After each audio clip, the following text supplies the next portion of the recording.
Mon nom est Michel Breton. Aujourd'hui, je vais vous parler des cartes EQHO, qui veut dire Indice de qualité de l'habitat de l'orignal.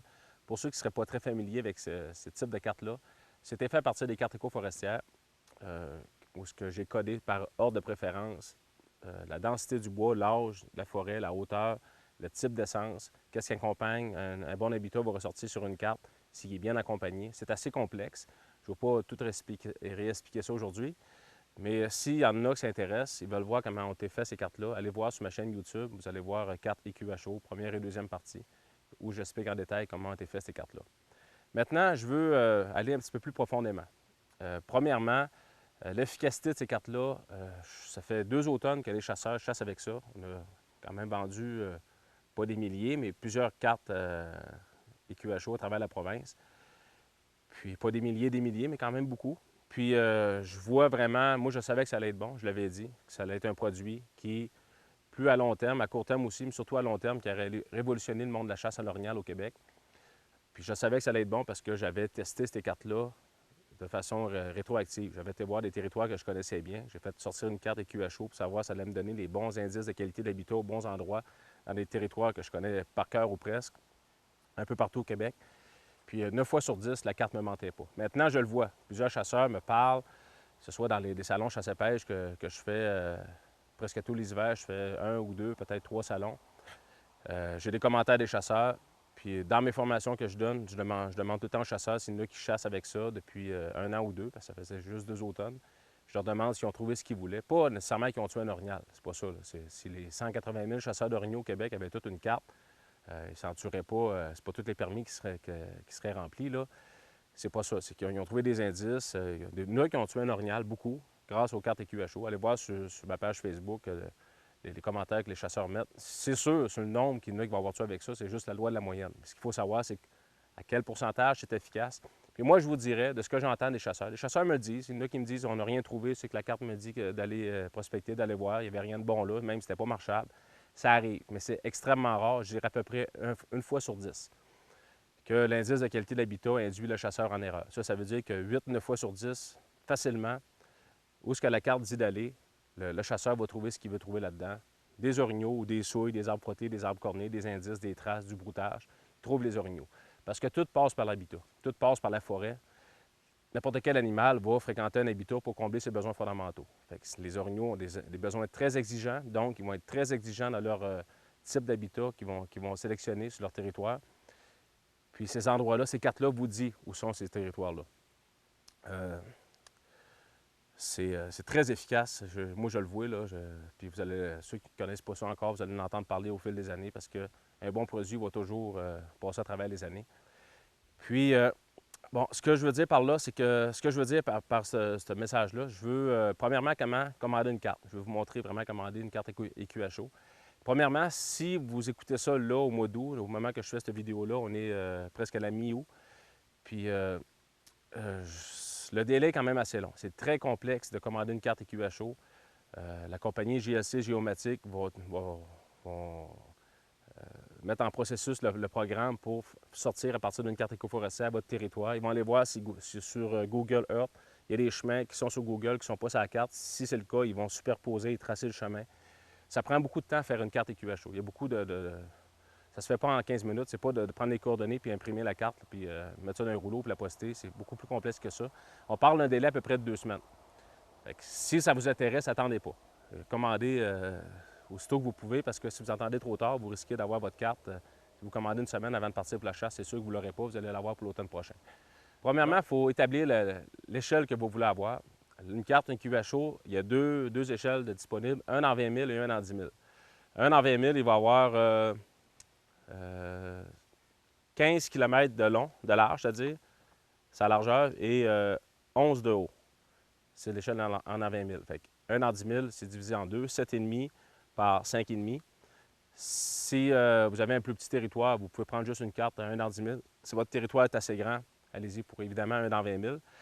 Le système de pointage est fait que, toute la parole de préférence des orignaux que j'expliquais dans l'autre vidéo, c'est que ça y va selon votre territoire à vous. Que font les orignaux sur votre territoire? Eux, ils s'ajustent à l'habitat que vous avez sur votre territoire.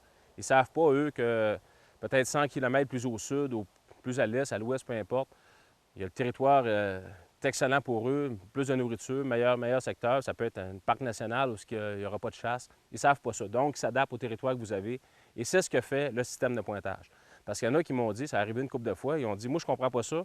Ça, c'est mon territoire, puis ça sort vert ici, parce que pour ceux qui ne savent pas, plus le vert est foncé, meilleur est l'indice de qualité d'habitat. Il y a 3 teintes de vert différents. Puis il dit, mon voisin, lui, a le même territoire. Il s'est fait faire une carte plus vers l'est ici. Puis les deux cartes se superposent. Puis lui, ça sort pas vert ici, ça sort vert pâle. Pourquoi moi, c'est vert foncé, lui, c'est vert pâle? Ça veut dire que lui, sur son territoire, cet habitat-là est bonne, mais il y a de quoi de meilleur ici. Mais toi, lui, sur son territoire, ce chasseur-là, lui, par rapport à ce qu'il y a ici, c'est là le meilleur. Fait que ça sort vraiment. Le système est fait en fonction, c'est pas provincial. Le système n'est pas tout calculé en fonction de tout le Québec au complet. C'est fait vraiment pour votre territoire à vous. C'est ça un autre des forces des cartes EQHO. Bon, si on veut commander une carte, il y a plusieurs moyens.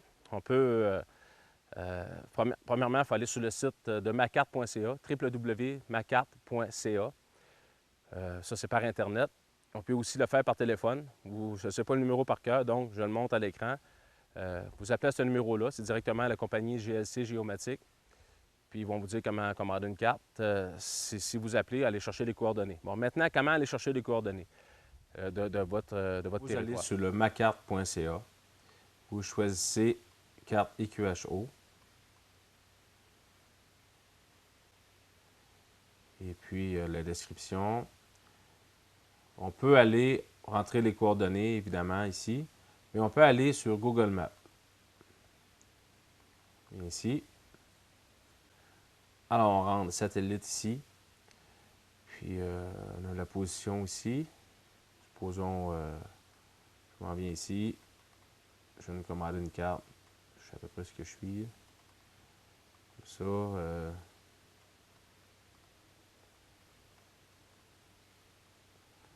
Ça. Je me centrer, je grossis. Bon, si supposons que ça ici, c'est le centre de mon territoire. Disons ici. Ce lac-là, là, je suis campé là, ici. Bon, on va aller sur Soumettre. Là, je le fais, là, je l'ai fait une fois pour me pratiquer, c'est la première fois que je le faisais. Parce que quand je commande les cartes, je fais juste envoyer les liens.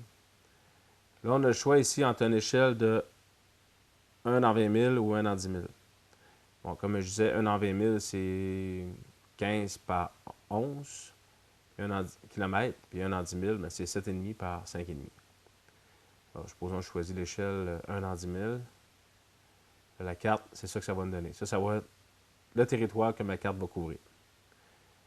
Après ça, ben, il reste juste à continuer la commande, confirmer la sélection. Puis, mode de paiement, un peu comme n'importe quel achat sur Internet, j'accepte les termes. Puis, je commande la carte. C'est aussi simple que ça. On peut la commander en papier, comme n'importe quelle autre carte. Un fichier KMZ pour les cartes Internet. Les deux. Si vous commandez les deux, normalement, un ou l'autre, ça va être le même prix, soit sur papier ou sur fichier KMZ. Mais on peut commander les deux. Là, le deuxième vient à 20 21 $. Puis, on peut la faire plastifier aussi. Je me souviens plus ce qu'on clique, là. Je pense qu'on peut, là, je ne sais plus où. J'ai vu ça tantôt, là. Plastifier au coût de... Ah, c'est ici. Au coût de 8,50 $. Évidemment, ça, je trouve que ça vaut la peine pour 8,5 piastres pour la faire plastifier, pour augmenter sa durée, qui va être quand même de plusieurs années, tant aussi longtemps qu'il n'y aura pas un nouvel inventaire de cartes écoforestières ou qui n'a pas eu bûché comme tel sur votre territoire. Elle va être bonne pour quand même 4-5 ans. Fait que c'est une dépense qui est quand même assez considérable, qui va être très utile, mais aussi qui va durer longtemps. C'est pas de quoi qu'on achète à tous les ans. C'est aussi simple que ça. Donc, votre carte est livrée, elle va arriver dans un tube. Vous regardez ça sur votre table, puis vous regardez bon, les indices de qualité de l'habitat. Ça me dit quoi, ça? Ça me dit que plus le vert est foncé, meilleur est l'indice de qualité de l'habitat. Mais un orignal peut choisir peut-être un vert plus pâle. C'est pas, si vous avez 20 orignaux sur votre territoire, ce ne sont pas toutes les 20 nécessairement dans le vert, là, ça ne marche pas de même, ce serait beaucoup trop facile. On parle toujours d'une majorité, d'une moyenne. Bon. Premièrement, une nouveauté qu'on a faite fin de l'année 2014, c'est qu'on a montré les sites de repos. Avant ça, tout ce qui sortait en vert, c'était les sites nourriciers, parce que c'est là que les orignaux sont actifs, qui vont passer beaucoup de temps, puis c'est des bons secteurs pour l'appel. Mais il y a aussi les sites de repos qu'on a mis. Sites de repos, forêt de sapin, d'épinettes ou de cèdre, mais sur ceux qui vont ressortir, surtout les sites de repos qui ont la meilleure qualité, finalement, de sites de repos, surtout le sapin et l'épinette, avec les bonnes densités, les bonnes hauteurs, de bon âge aussi, ça va être les sites de repos qui vont ressortir. Pourquoi les sites de repos? Parce que des fois, il faut aller chasser là-dedans, surtout quand il fait très chaud, quand il ne se passe rien, on voit qu'il y a des traces, mais les orignaux n'ont pas l'air de la nourriture, ils vont là plus la nuit. Mais quand ils ne sont pas dans la nourriture, ils sont dans les sites de repos. Fait que si vous avez des bandes pas larges, on peut marcher là-dedans. C'est pour ça que, je dirais en orange ou beige ou plus beige, je ne sais pas trop, là, c'est les sites de repos sur votre territoire. Bon, maintenant, j'ai une carte. Pour le chasseur qui a ça, qui connaît plus ou moins son territoire ou qui arrive dans une réserve faunique, un nouveau secteur, la carte va lui donner, c'est des bons habitats, mais ça ne lui dit pas c'est quoi. Un site nourricier, ça va être soit un bûcher, une perturbation, un brûlé, ça peut être une forêt mature de feuillus ou une forêt mixte. Fait que ça va être un de ces trois types de sites nourriciers-là. Fait que la carte, c'est ça qu'elle lui dit, c'est qu'il y en a un peu partout ici et là. Bon, je veux savoir c'est quoi, supposons, ce vert-là ici m'intéresse. Je veux savoir c'est quoi.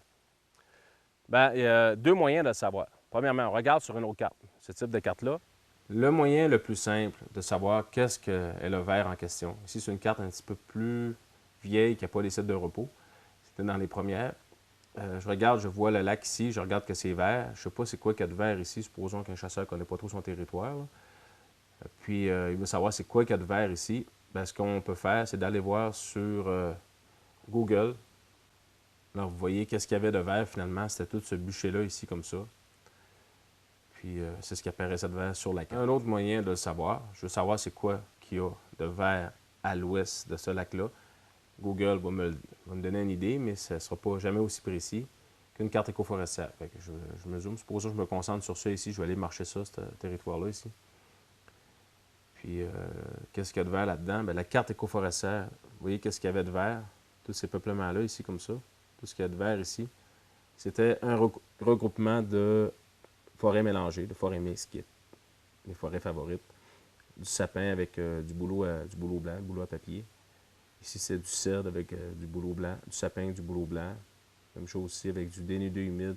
La carte, elle tient compte de tout ça, là, comme je l'explique dans la grande description, la première vidéo que j'ai faite.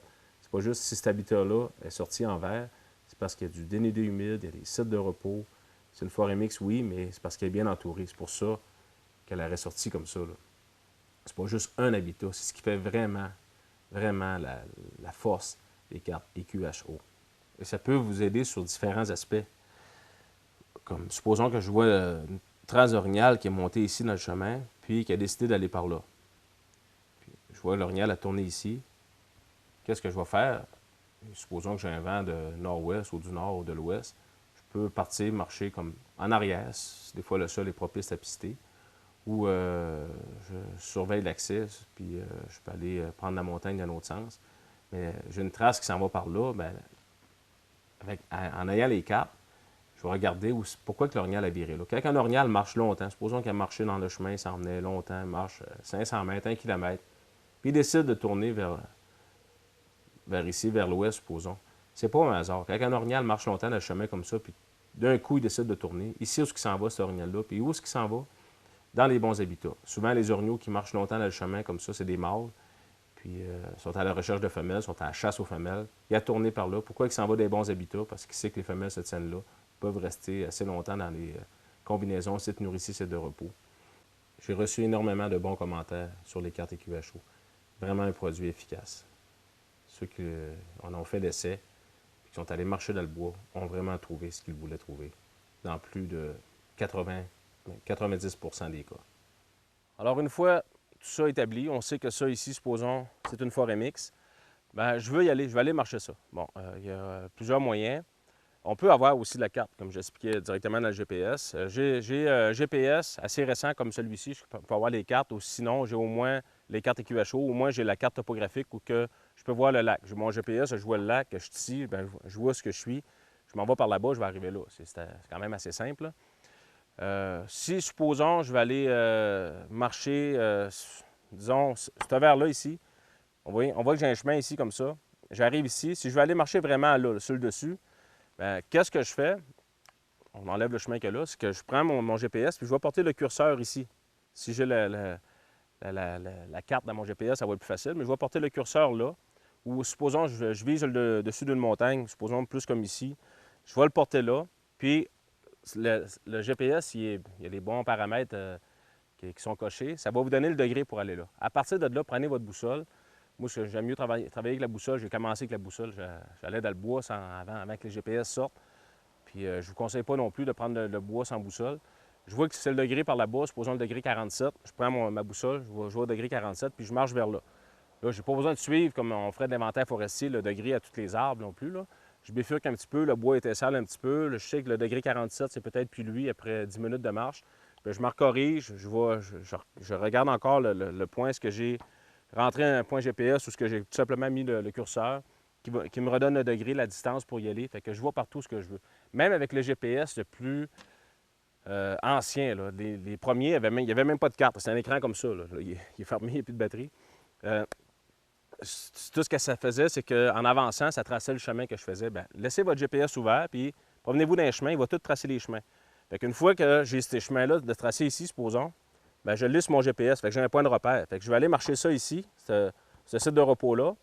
Puis j'ai le chemin de tracé comme ça, je suis ici. Bien, en comparant, je peux aller mettre mon curseur ici. Je peux dire que c'est là, juste par comparaison. Ça va être un petit peu plus compliqué que si on a un GPS assez récent avec les cartes dedans. Mais même le GPS le plus ancien va faire l'affaire en autant qu'il pogne les satellites. Bon, idéalement, je vais aller marcher cette forêt-là ici. Je veux savoir s'il y a de l'orignal là-dedans, dans ce verre-là, ici, comme ça. L'idéal, c'est d'y aller au printemps, avant que les feuilles sortent, avant que les mouches arrivent. Aussitôt qu'il n'y a plus de neige, vous avez accès sur votre territoire, allez-y. Le but, c'est toujours de les trouver où étaient les orignaux l'automne d'avant. Fait qu'allez-y quand les signes sont moins effacés par la nouvelle floraison, puis tout ce qui va pousser au printemps. Puis je marche là-dedans. Je ne cherche pas où sont les orignaux au printemps. Là. Je cherche où étaient les orignaux l'automne passé. Je cherche des souilles, des arbres frottés, des arbres cornés, puis des indices comme ça que je vais rentrer sur mon GPS. La forêt est belle, elle est sale un peu. Je peux rentrer les forêts où ça marche bien, où les bouts sont assez sales. Puis normalement, si ça ressort sur une carte, ça va être des forêts qui sont marchables. Puis pas besoin de tirer 100 pieds de loin entre les arbres. Là. Les corridors de tir, quand j'arrête pour écouter, supposons que je colle en m'en allant, j'arrête, j'écoute. 2 3 corridors de tir de 40 pieds entre les arbres, c'est suffisant. C'est-à-dire que là, je n'ai pas ça ici. Je peux tirer l'orignal à 5 pieds. Si je le tire là, il va être à 5 pieds. Je passe surtout à l'arc ou à l'arbalète. Mais là, j'en ai un là de 30 pieds. C'est juste ça que ça prend. Parce que l'orignal va se jeter lui-même dans les corridors de tir. Parce qu'il n'y a pas le visuel qu'il veut. On marche avec le vent en face. Il voit que vous êtes là, il voit qu'il y a un petit trou pour tomber en visuel avec les supposés orignaux qu'il y a là. Si on fait une femelle en estrus avec un mâle, il se jette lui-même dans les corridors de tir. Fait que même si la forêt est assez sale, qu'il n'y a pas trop de corridors de tir, les orignaux vont se diriger vers les corridors de tir. Ils font toujours ça. Donc, c'est ça la façon de procéder avec les cartes EQHO.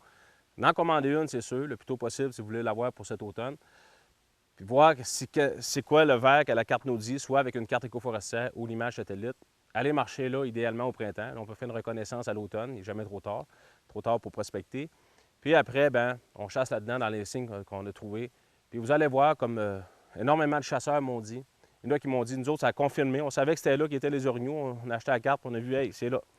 Il y a un pourvoyeur qui m'a dit, un employé qui travaille d'une pourvoirie, qui a dit, on avait noté 32 orignaux de tués dans les dernières années. Je pense que c'était dans les 5 ou 6 dernières années. Puis ils ont commandé la carte, ils ont superposé où ce qu'ils avaient tout pointé, où ce que les orignaux avaient été abattus. C'était pas 30 en 32, c'était pas 31, c'était pas 25, c'était 32 en 32. Tous les orignaux avaient été tués là où l'indice de qualité de l'habitat était à son meilleur. Fait que c'est des cartes qui ne mentent pas. Tout passe par l'habitat. Alors là-dessus, je vous souhaite un bel automne, d'avoir du plaisir, et évidemment, d'abattre votre orignal. Soyez prudents, puis amusez-vous.